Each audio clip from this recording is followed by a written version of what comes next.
Folks, sometimes a story finds you.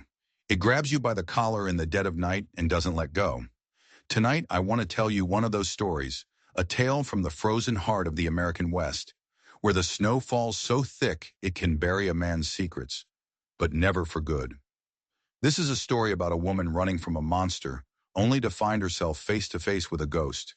It's a story about how the deepest wounds can forge the strongest bonds. And it's a story that proves that even in the most brutal, unforgiving wilderness, justice will find a way. If you stick with me to the end and this story moves you, do me a favor and hit that subscribe button. It helps more than you know. Now gather around the fire.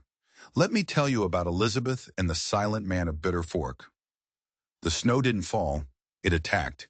Each flake was a tiny razor, slicing at Elizabeth Carradine's face as she pushed through the blinding white. The wind howled a predator's song through the pines, a sound that promised a cold, lonely grave. Behind her, a single set of footprints marked her desperate flight, but they were vanishing almost as fast as she made them. The wilderness itself wanted to erase her, to swallow her whole and pretend she'd never been there at all. Her fingers, stiff and blue inside thin leather gloves, clutched the reins of her mare. The horse was stumbling, its breath coming in ragged, steaming clouds. It wouldn't last much longer. Neither would she. Blood, dark and stark against the snow, seeped from a cut on her calf where she'd torn herself free from a farmer's barbed wire fence hours ago. Or was it days? Time had blurred into a single, agonizing moment of survival. She hadn't eaten in 2 days. Her last drink of water was from a stream that was now a solid sheet of ice. But she couldn't stop. She couldn't slow down. Because she knew who was behind her. She knew what was behind her. And he was patient. Every few minutes, a jolt of pure terror would shoot through her, and she'd whip her head around, her wild copper hair snapping in the wind. She'd scan the endless white, searching for the dark silhouettes she knew were coming. Nothing. But that meant less than nothing. Thomas hunted with a surgeon's precision. He enjoyed the chase. He savored the fear. He wouldn't be hurried. 3 nights ago, under the sliver of a frozen moon, she had done the unthinkable. She had crept into his study, the room that smelled of leather and antiseptic, and stolen his revolver from the locked drawer beside his medical books. It was the same drawer where he kept the strange photographs of women who never, ever smiled. And next to them, a set of surgical tools, polished to a mirror shine, far too clean for a man who claimed he hadn't practiced medicine in years. At home, behind the stone walls and the heavy velvet curtains of their house in Helena, Dr. Thomas Carradine was not the respected man the governor praised. He was something else entirely, something broken and cruel. Elizabeth had long ago stopped searching for a word to describe it. Cruelty was too simple. What he did was an art form, a masterpiece of pain painted in silence and shadows. So she had waited for the coldest night of the year, packed a small satchel with dried apples, a flint, and her sister's old journal, and she had run. She left the front door unlatched, a final, silent act of defiance. He wouldn't chase her for love. He'd chase her for possession. She was a beautiful piece of his collection, and he would not suffer it to be stolen. By dusk, the mare finally gave out. Its legs buckled, and it collapsed into a snowdrift with a sound like a sigh. Elizabeth tumbled from the saddle, landing hard on her hands and knees. The air she sucked in felt like swallowing glass. The world was shrinking, the tall, black pines closing in like silent judges. This was it. This was the end of the line. The old mining station at Bitter Fork was supposed to be just ahead, a place the locals said was cursed, haunted by the ghosts of miners buried in a rockslide. But Elizabeth wasn't afraid of ghosts. Ghosts, at least, had the decency to stay dead. She pushed herself to her feet and stumbled forward, leaving the horse to the storm. The snow was a blizzard now, a vertical wall of white. Her dress, once feigned wool, was a frozen shell clinging to her legs. And then, as the first star pricked the churning gray sky, her vision shimmered. The world tilted sideways. Her cheek hit the snowpack, and the cold was so intense it felt like a brand. Just for a moment, she thought it might be nice to sleep, to just let go. But then she heard it, a sound that wasn't the wind, a sound that wasn't an animal. It was the soft, deliberate crunch of a footstep in the snow, and it was right behind her. Toma River Bear moved through the forest like a memory. He'd seen winters that could freeze a man's soul, but this one was different. It felt personal. Wrapped in a heavy buffalo hide coat, his long, braided hair dusted with snow, he was a part of the landscape, another shadow among the pines. He'd been tracking a deer, but the tracks had led him here, to the ravine above the cursed grounds of Bitter Fork. He hadn't expected to find a horse near death, and he certainly hadn't expected to find a woman, half buried in a snowdrift, dressed like she'd just stepped out of a wealthy man's parlor and into the apocalypse. He knelt beside her, his movements economical and sure. He pressed two fingers against her throat, a pulse, faint, fluttering like a trapped bird. But there, her eyelids trembled as he gathered her into his arms. She was lighter than she looked, a bundle of frozen cloth and fragile bones. The exhausted mare watched them, but didn't move. "Don't!" The woman rasped, her eyes glassy with fever and fear. "Don't! Take me back." Toma said nothing. He hadn't spoken a word aloud in 5 years. Words were for a world that had betrayed him. He simply adjusted her weight, turned his back to the wind, and carried her into the trees toward the one place on this god-forsaken mountain that wasn't a grave. The old prospector's station at Bitter Fork was less a building and more a scar carved into the side of a cliff. Most of the crude timber roofs had collapsed under the weight of 100 winters, but one small structure still stood, tucked beneath a massive stone overhang, sheltered from the worst of the storm. This was where Toma lived, a place between the world of the living and the world of the dead. He laid her down gently on a cot of pine boughs and firs, his movements tender, almost reverent. He worked quickly, his hands sure and practiced. He built a fire in the stone hearth, the flames catching fast, pushing back the oppressive cold. He melted snow in a battered tin pot, adding a pinch of dried cedar, filling the small space with a sharp, cleansing scent. He pressed warmth back into her, rubbing her frozen fingers, her pale cheeks, her chest. Her breathing steadied, but her eyes, when they finally focused, never left his face. "You're not real," she whispered, her voice a dry crackle. "You're part of the storm." He didn't reply. He just watched her with eyes as dark and deep as a winter night. Her gaze flickered over him, taking in the broad shoulders, the faint traces of old ochre war paint across his collarbone, the bone and bead necklace at his throat. "You're Apache," she said. It wasn't a question. He met her gaze and gave a single, slow nod. A long, shuddering breath escaped her lips. "Good," she whispered. Then her eyes closed and she finally let the darkness take her. That night Toma sat by the fire, the woman's satchel lying unopened beside her. Her pistol, cold and useless, lay next to it. He didn't touch them. He just watched her sleep, the firelight dancing across her face, turning her tangled copper hair into a halo of flame.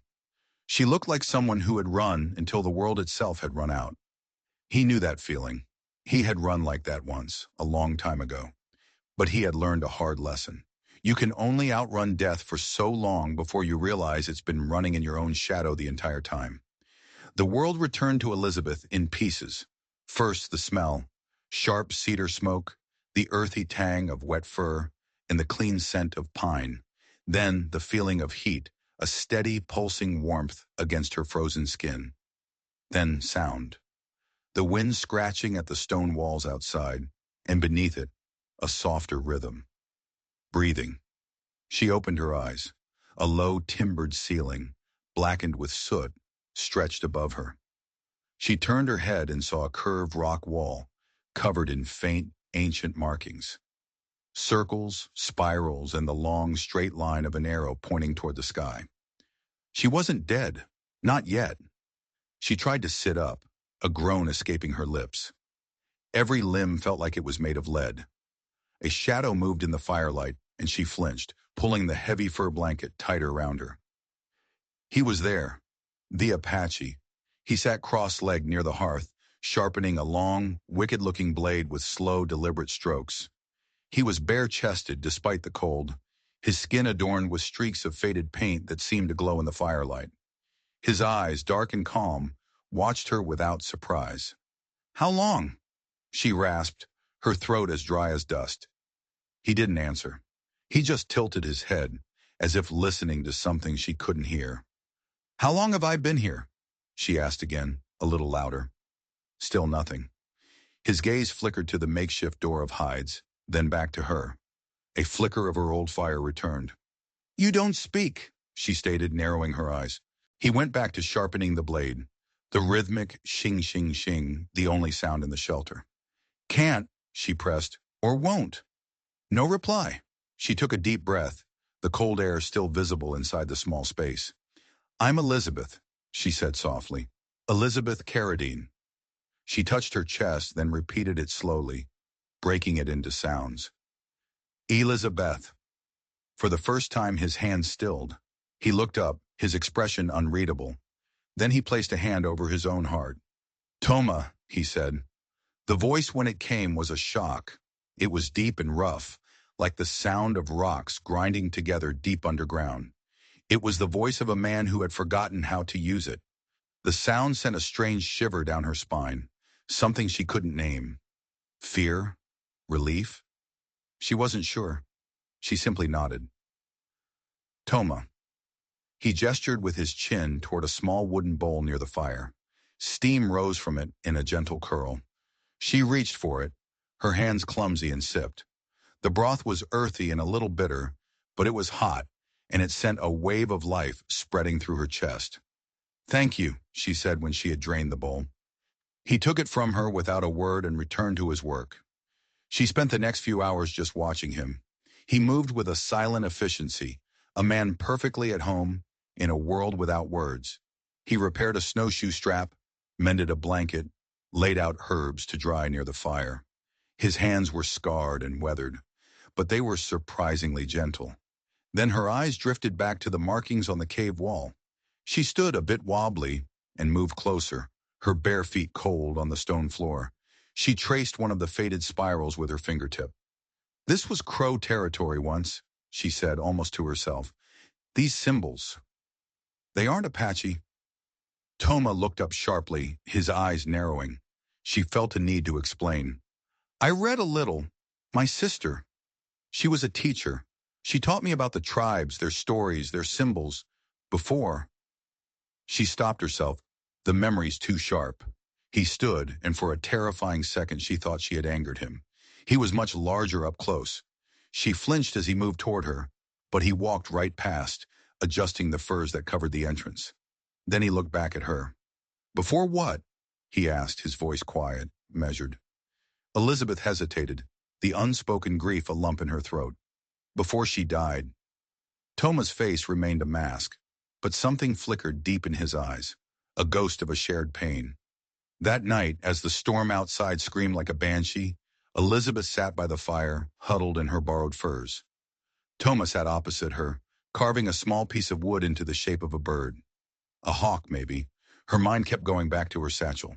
She retrieved it, trying to be casual, and opened the flap. Her sister Lydia's journal was still there, its soft leather cover worn at the edges.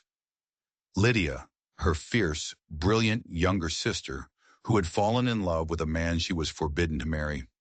The sister who had vanished into the night just days before her wedding, whose body was found months later, washed up on the banks of the Yellowstone River. The town marshal had called it a suicide, a tragic case of a broken heart. Elizabeth had never believed it, not for a second. She opened the journal, her fingers tracing Lydia's elegant, looping script. She read a passage aloud, her voice barely a whisper. I dreamed of red canyons and fire-colored skies, of a man with skin like bark and eyes like dusk. He said nothing, but in his silence, I heard everything.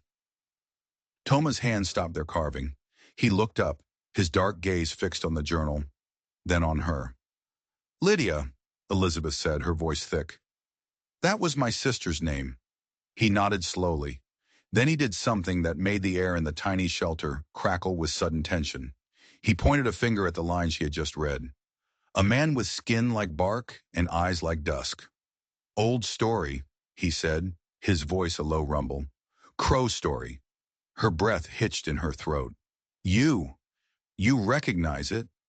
Without a word, Toma reached into a leather pouch by his side and pulled out a small folded strip of buckskin. It was old and sun-faded. He carefully unfolded it, revealing a delicate beadwork pattern. red, white, and gold. A pattern Elizabeth knew. A pattern she had seen Lydia sketching 100 times. She gave this, Thomas said, his voice flat. Elizabeth stared at the beaded strip, then at his face, her mind reeling. You, she whispered, the question hanging in the air, too heavy to be spoken. You knew her. He didn't answer. He didn't have to. The silence between them was no longer the silence of strangers. It was the silence of a shared, buried history, a silence full of ghosts. The morning dawned brittle and pale, the light bleeding through the cracks in the shelter's roof. The blizzard had passed, leaving behind a world scrubbed clean and frozen solid. They ate a breakfast of boiled cornmeal and dried berries in silence. But it was a different kind of silence now. It was heavy with unspoken questions. After the meal, Toma did something unexpected. He retrieved a small carved cedar box from beneath a pile of furs. He sat across from her and opened it. Inside, nestled on a bed of dried sage, were the remnants of another life. A woman's hair comb, intricately carved from bone. A single tiny child's moccasin, adorned with blue and yellow beads. And a woven bracelet so small it could only have fit a baby's wrist. Elizabeth stared, her heart aching for a story she didn't know. Her name was Amaya, Toma said, his voice so low it was almost lost in the crackle of the fire. My wife. He picked up the comb, his rough fingers tracing its delicate lines. She knew the names of every plant on this mountain. She could sing the fever out of a child. He then held up the tiny moccasin. Our daughter. She was 3 winters old. Her laugh. It sounded like the creek in springtime. Elizabeth felt her throat tighten. What happened to them, Toma? He didn't look at her. His gaze was fixed on the contents of the box, as if he were looking into an open grave. 3 men came, white men, said they were fur traders from Helena. We shared our food with them, shared our fire. He finally looked up at her, and the pain in his eyes was so raw, so desolate, it was like looking into the abyss. They waited until I went to check my traps on the ridge. When I came back, his voice broke. He didn't need to finish the sentence. Elizabeth reached out, her fingers gently touching his wrist. He didn't pull away. They were gone, he whispered. The men, my family. It took me 4 days to find where they buried them. A new silence fell between them, filled with the ghosts of 2 families, worlds apart, both shattered by violence. I'm so sorry, she whispered. He looked at her then, and in his eyes she saw not just grief, but a flicker of something else. Recognition. He was looking at a fellow survivor. He was looking at someone who understood what it was to have your world burned to the ground. Later that day, she took Lydia's journal and went to the mouth of the shelter, needing air, needing space.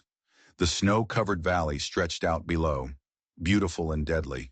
She opened the book to a page marked with a pressed wildflower. Lydia's handwriting was rushed, frantic. He taught me to listen to the wind, not just hear it. He says the spirits live in the silence, not the sound. But there is another sound now. A man follows me. A man from home. He has a cold smile and eyes that don't blink. I see him in my dreams. I think he is not a man at all. I think he is the devil. Elizabeth's blood ran cold. A man from home. A cold smile. She knew that smile. She had been married to it. She looked back at Toma, who was splitting firewood with grim determination. A terrible, sickening thought began to form in her mind, a puzzle piece sliding into place with a horrifying click. That night she asked him, the men who took your family, did you see them clearly? He paused, the axe resting on the chopping block. I saw their tracks, and I saw the one who led them, from a distance.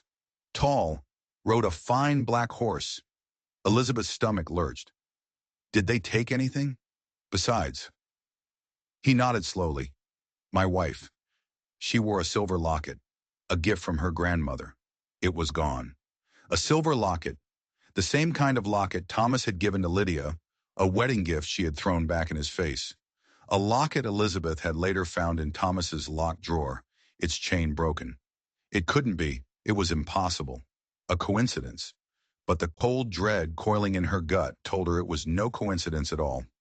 Toma, she said, her voice shaking. The man who led them. Did he have a name? Toma turned to face her fully, his eyes hard as flint. The others called him Doc. The word hung in the air like a death sentence. Doc, Elizabeth stumbled back, her hand flying to her mouth. No, it couldn't be him. Thomas was a monster, yes, but this was something else. This was an evil so profound she couldn't wrap her mind around it. He hadn't just been abusing her. He had been a predator, a killer, hiding in plain sight, using his reputation as a shield. Lydia hadn't run from a broken heart. She had run from him. She had found refuge with Thoma's people, only for Thomas to track her down.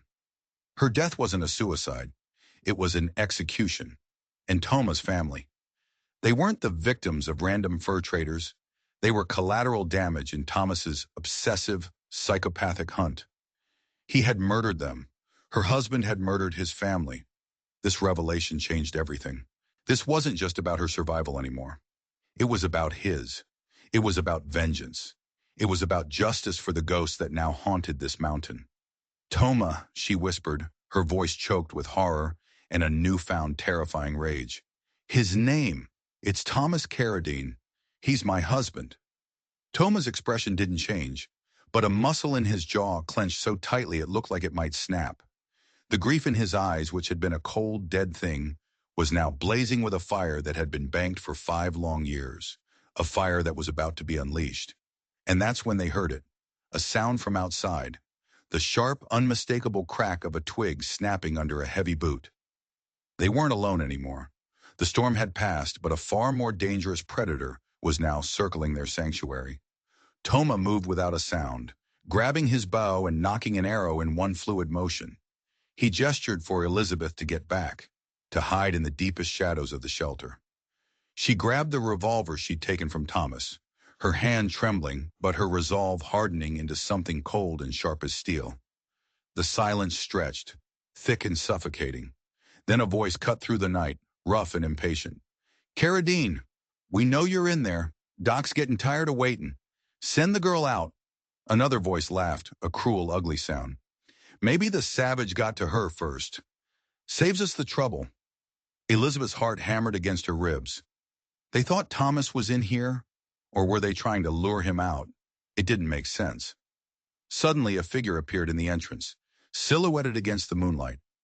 A big man, wrapped in thick furs, a rifle held at the ready. Toma didn't hesitate. He drew the bowstring back to his cheek and released. The arrow was a whisper in the night, followed by a wet, sickening thud. The man grunted, a sound of pained surprise, and staggered back, clutching at his throat. He fell to his knees, gurgling, before toppling face first into the snow. Chaos erupted outside. Shouts, curses, the sound of men scrambling for cover. He's in there! Light it up! A torch was thrown, landing just inside the entrance.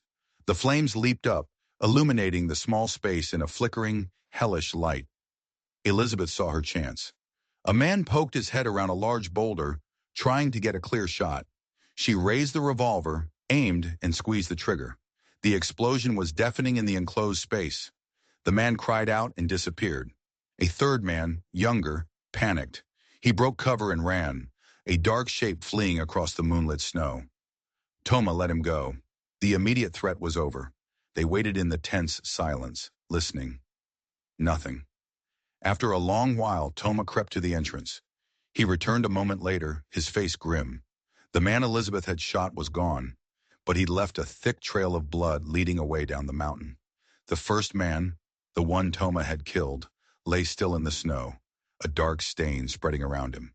Toma knelt by the body and began searching it. He pulled a small silver flask from the man's coat and something else. A small tarnished silver button, shaped like a wolf's head. Toma froze. He stared at the button, his knuckles white. What is it? Elizabeth asked. He didn't answer. He just held it out to her in the palm of his hand. He was here, Toma whispered, his voice raw.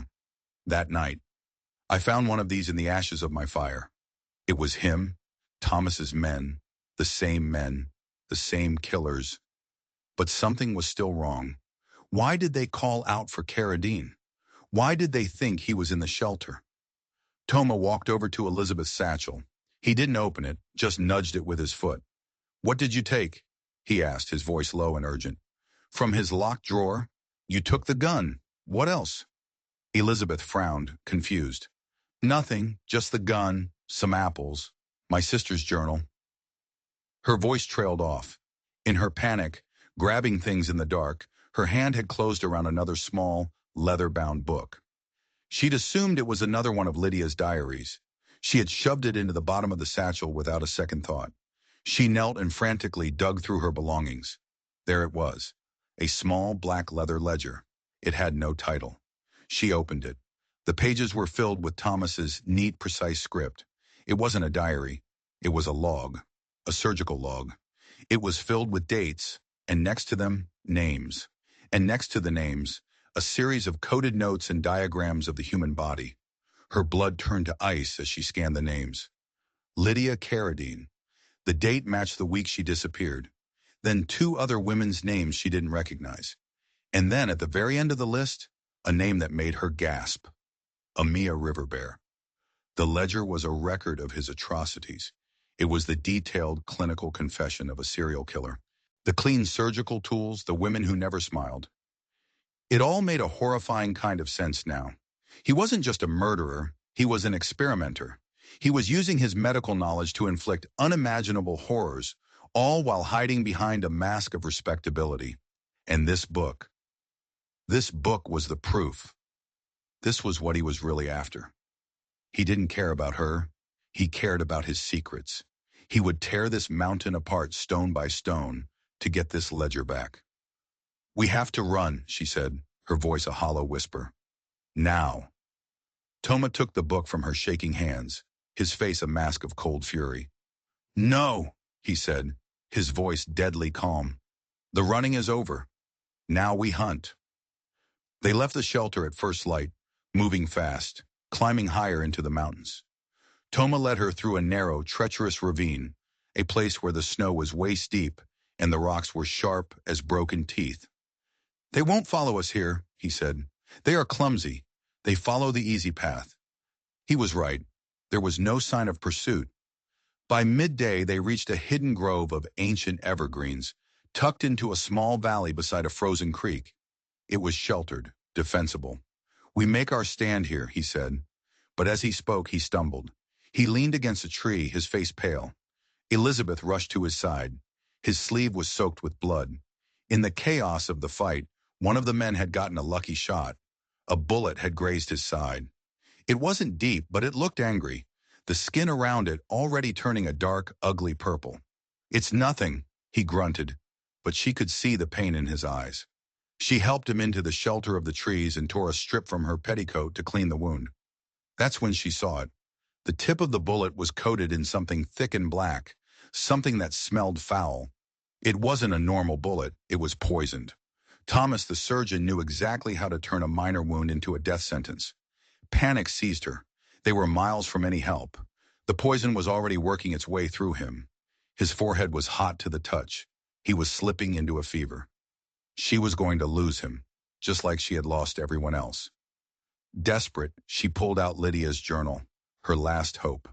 She frantically flipped through the pages, searching for anything, any mention of herbs or remedies. Lydia had filled the margins with sketches of local plants. Most of it was meaningless to Elizabeth.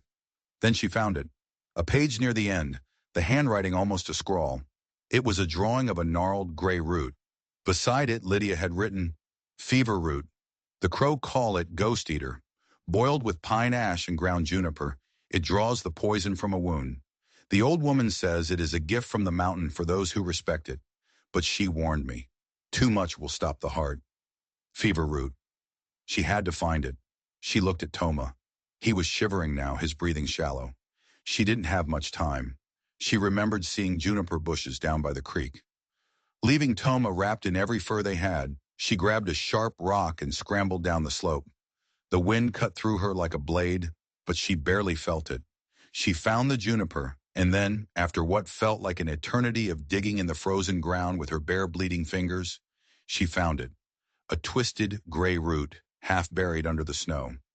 She carried it back to their camp like a sacred relic. Her hands shook so badly she could barely hold the tin pot steady as she boiled the snow. She added the pine ash, the crushed juniper berries, and a tiny, terrifyingly small sliver of the fever root. She prayed. She didn't know any Apache or Crow prayers, so she prayed to Lydia, begging her sister for guidance, for one last act of protection. The resulting paste was thick and black. She gently reopened Toma's wound and packed the mixture into it. He cried out in his delirium, a sound of pure agony that tore at her heart. Then she held him, wrapping her arms around him, trying to give him her own warmth, her own strength, as the poison and the cure waged war inside his body. The night was the longest of Elizabeth's life.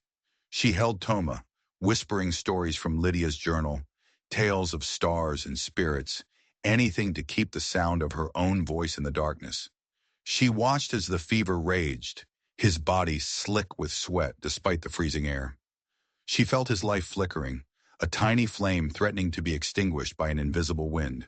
She refused to let it go out. She would not lose him. Just before dawn, the shivering stopped.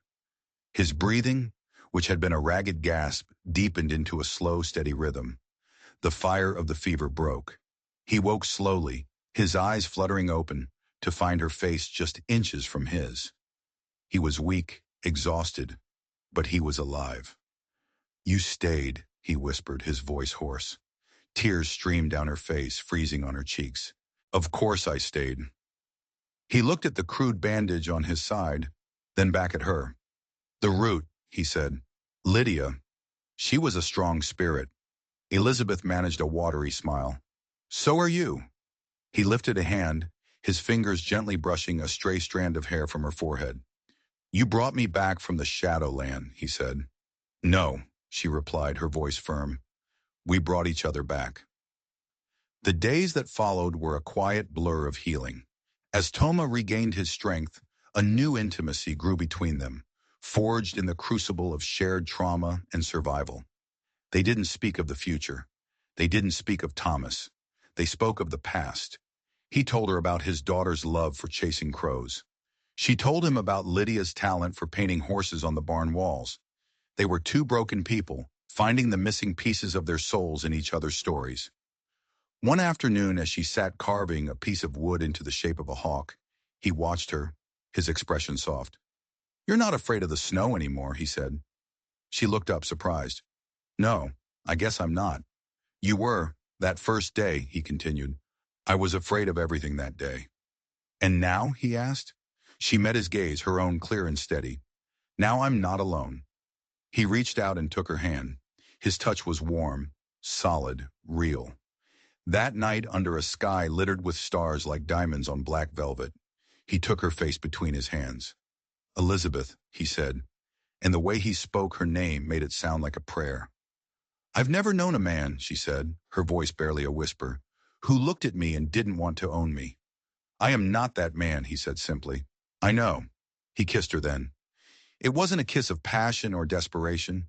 It was a kiss of recognition, a silent promise made after a lifetime of pain. It was the beginning of something new. But they both knew the past was not done with them. Thomas was still out there, and he was coming. This time, there would be no running. This time, there would be a reckoning. They didn't have to wait long. A few days later, Thomas spotted them from a high ridge, a line of dark figures on horseback, moving slowly, methodically through the valley below. 6 of them, and one rode a tall, black stallion. Thomas. "They're coming," Elizabeth said. It wasn't a question, Toma nodded. "We meet them on the ridge," he said. "Not here. On open ground. On our terms." She didn't hesitate. She packed their few belongings, the rifle, the carved hawk, and the 2 leather-bound journals, Lydia's and Thomas's. They climbed to the windswept spine of rock that overlooked the valley, a place where no one could hide. They stood there side by side as the riders approached. They stopped about 50 feet below. Thomas dismounted, his movements arrogant and sure. "Elizabeth!"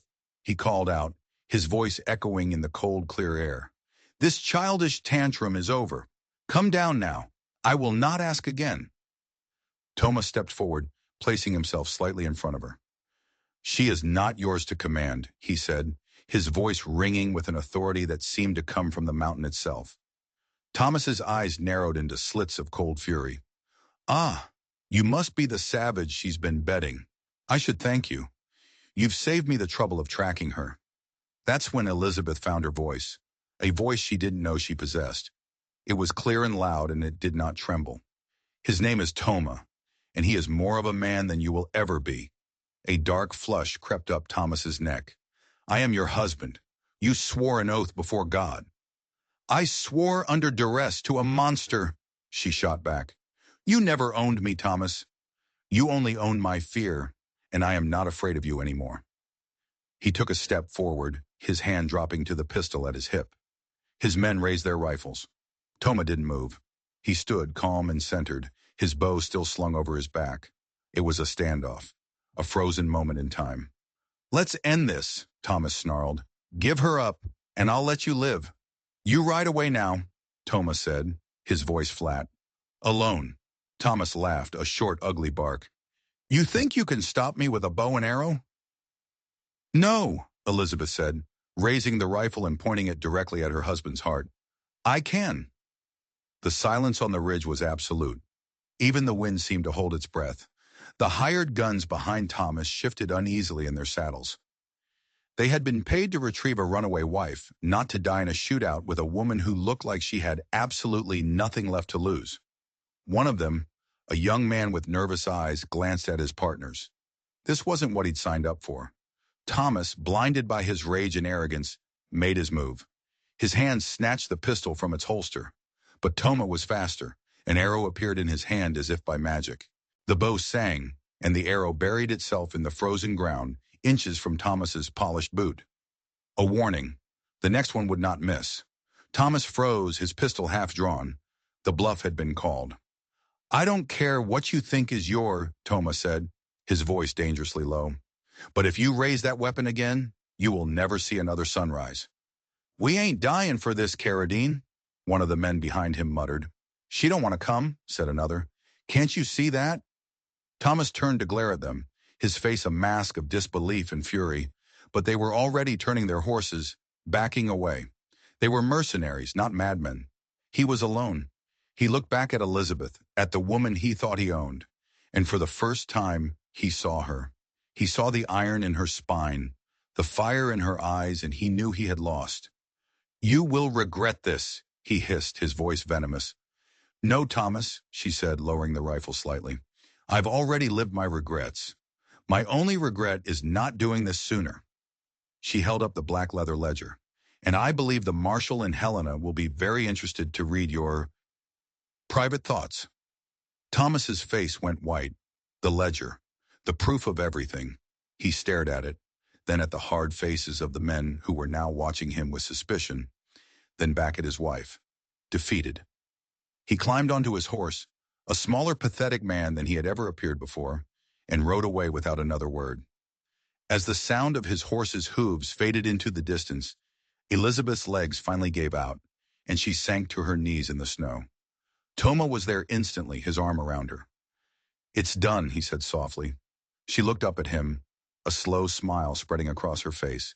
"No," she said, "it's just beginning." They returned to the small shelter in the grove of evergreens. She placed Lydia's journal on a small stone mantel. Next to it, she placed the carved wooden hawk. Then she reached for Toma's hand. They stood together in the quiet, watching the fire. Two survivors, two souls who had found each other in the heart of a storm.